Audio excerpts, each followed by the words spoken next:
All right, here to accept the award for The Silence of the Lambs Best Picture is an award-winning filmmaker whose 2 books on storytelling have led him to teaching story construction at Pixar, Disney, and Lucasfilm ILM. He is currently the story consultant on feature films at both Pixar and Disney, and should really think twice before singing Brick House at karaoke, I'm told. Please welcome Brian McDonald, everybody. Brian?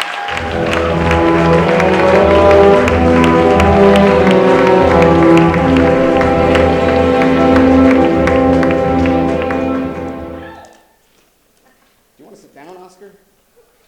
Felix? Oscar, you're good?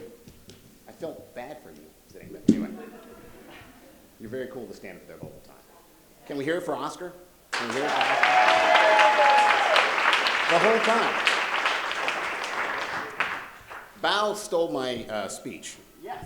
So I'm not even kidding. But I think I can add to it a little bit. Which is why I chose the clip that I chose, which is everybody looking at Clarice. But let me go back a little bit here. A little while ago, a friend of mine directed the movie Bridesmaids.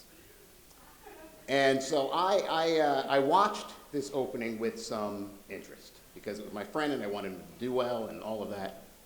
It was a big break for him. So these articles started coming out and these emails came out. And these emails and these articles said, you have to see Bridesmaids. You have to, it's your responsibility. Because if you don't see Bridesmaids and it doesn't make money, then the studios won't release films, R-rated comedies with women characters. Luckily, the film did well. A little while ago, Red Tails comes out, right about the World War II, the Black World War II fighter pilots. The articles came out, the emails came out, you have to see Red Tails, or the studios will think twice about putting out a movie with predominantly black cast. Here's the email I never get. Hey, you have to go out and see Drive this weekend.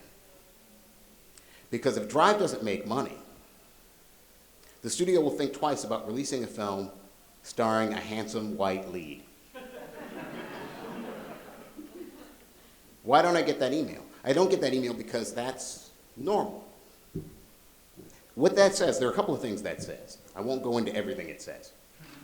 There's not enough time.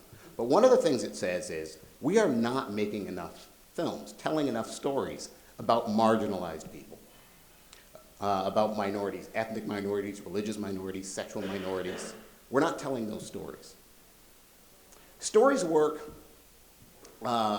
based on a theory, something called theory of mind, meaning that your brain doesn't know the difference. When you watch a story or read a book or whatever, or hear a story, your brain, and this is scientifically proven, doesn't know the difference between watching it and doing it. The same parts of your brain light up. So when Bao says, I know what it's like to be a woman, that's true. For those few, however long the movie is, a couple of hours, whatever, you are in that space. And that helps us understand each other a little bit better. That helps us walk in somebody else's shoes. I almost said walk in somebody's skin, and that didn't seem right for this movie. But you are them. So it's important, those shots like that. And so, you know, there's another good reason. I mean, women, I'm sure when people saw this, when women saw that reaction that the men had to Clarice, okay, you guys have to leave, and they were just like, who are you? I'm sure that looks familiar to a lot of women. Looks familiar if you're a black guy too, by the way. But I'm sure it looks familiar to a lot of women. So that's one reason to tell those stories. It validates us. It validates our existence. But it's also, anybody who's marginalized, any minority of any kind, has a perspective, has a set of experiences that makes us see the world in a certain way. And those stories need to be told. So Hollywood, yeah, maybe we have a responsibility to see Bridesmaids or Red Tails or whatever, but they also have a responsibility to tell these stories about these people. They don't have a right not to tell these stories. And if they don't do it, then we have to do it. So I'm really happy that that Silence won. So thanks.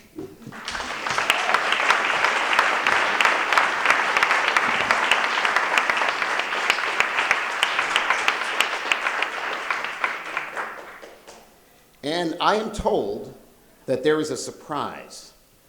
Jodie Foster's not here, by the way. But there is a surprise. So if you could roll the clip, Jacob. My precious. 2020 wants to take precious away from me. 2020 wants Barton Fink. 2020 wants Thelma Louise to take my precious. But no. Silence of the Lambs is staying. You're staying with Silence of the Lamb, my precious. Well, hello, Seattle. My name's Ed Saxon, and I was one of the producers of The Silence of the Lambs, and I hope you guys are having a great night. And I just want to say thank you, because I understand that along with my other producers, Kenny Utt, and the great late Kenny Utt, and Ron Bozeman, and all the people who worked on Silence of the Lambs, we get to keep this thing. So I'm really grateful, and grateful on behalf of all of our director and all our actors, and just happy to be part of this cool night. Thank you.